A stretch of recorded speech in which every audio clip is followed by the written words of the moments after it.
आज मैं BA part second के स्टूडेंट्स को जो मेडिवल हिस्ट्री है उसमें इल्तुतमिश की प्रारंभिक कठिनाइयों के बारे में बताऊंगा। असल में कुतुबुद्दीन ऐबक की मृत्यु के बाद जो उत्तराधिकार संघर्ष हुआ उसमें अंत में इल्तुतमिश विजयी हुआ और वो दिल्ली सल्तनत के सिंहासन पर बैठा।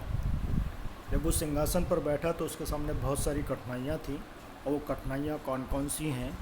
नंबर 1 है दिल्ली सल्तनत का छिन्न भिन्न होना। नंबर 2 है गजनी सुल्तान यल्दौज द्वारा भारतीय तुर्की सल्तनत पर पुनः दावा।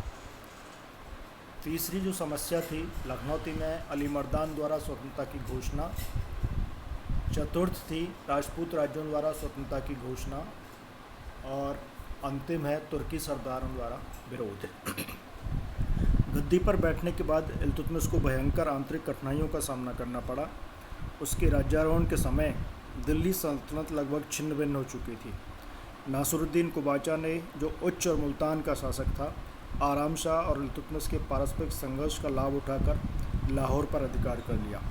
यही नहीं आगे बढ़कर उसने भटिंडा कोहराम सरस्वती को जीतकर अपने राज्य में सम्मिलित कर लिया था।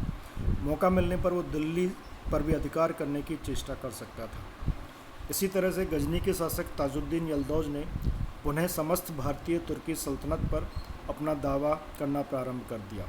लखनौती में अली मर्दान ने अपनी स्वतंत्रता की घोषणा कर दी थी और इस प्रकार बंगाल और बिहार भी दिल्ली सल्तनत से अलग हो गया।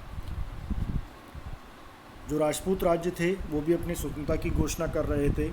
जालौर, रणथंभौर, बयाना, अजमेर, ग्वालियर आदि राजपूत राज्यों ने जिन्होंने मुइजुद्दीन और ऐबक के समय तुर्की आधिपत्य स्वीकार कर लिया था पुनः अपनी स्वतंत्रता की घोषणा कर दी थी और दिल्ली सल्तनत के आधिपत्य से मुक्त हो गए थे। इस प्रकार जब इल्तुतमिश गद्दी पर बैठा दिल्ली सल्तनत का बहुत बड़ा भाग उसके आधिपत्य से मुक्त हो चुका था और दिल्ली तथा बदायूं और उसके आसपास का कुछ भाग ही उसके अधिकार में रह गया था। किंतु यहाँ भी इल्तुतमिश की स्थिति पूर्णतः सुरक्षित नहीं थी। दिल्ली में अभी भी ऐसे अनेक तुर्की सरदार मौजूद थे जो उसको अपना शासक मानने के लिए तैयार नहीं थे और उसको गद्दी से हटाने के लिए षड्यंत्र कर रहे थे। इस प्रकार सिंहासनारोहण के समय इल्तुतमिश की स्थिति बहुत जटिल थी।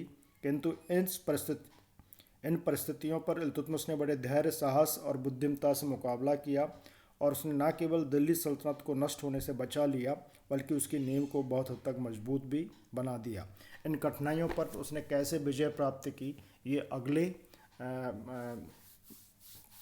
भाषण में मैं आपको बताऊंगा।